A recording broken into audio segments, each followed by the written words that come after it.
জনাব আসিফ মাহমুদ সজীব ভুঁইয়া বলেছেন, শপথ গ্রহণের বিষয়টি বিচারাধীন থাকা অবস্থায় গ্যাজেটের মেয়াদ শেষ হওয়ায় শপথ পড়ানো যায়নি। তার কথা সত্য হলে ভবিষ্যতে কোনো নির্বাচিত প্রতিনিধি আর শপথ পড়ার সুযোগ পাবেন না। অর্থাৎ বিজয়ী প্রার্থীর নামে গ্যাজেট প্রকাশিত হলে পরাজিত প্রার্থী অথবা যে কোনো একজন নাগরিককে সজীব ভুঁইয়ার মতো একজন ব্যক্তি ইন্ধন দিয়ে শপথ না পড়ানোর জন্য মহামান্য হাইকোর্ট ডিভিশনে রিট মামলা দায়ের করবে।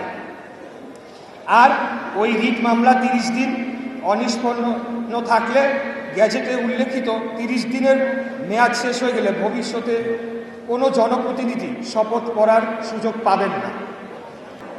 মূলত স্থানীয় সরকার উপদেষ্টা রাজনৈতিক ও আর্থিক অন্যায়ভাবে লাভবান হওয়ার জন্য তার পছন্দের একজন ব্যক্তিকে প্রশাসক নিয়োগ করে আর্থিক ও রাজনৈতিকভাবে ফায়দা লোটার চেষ্টা করছেন।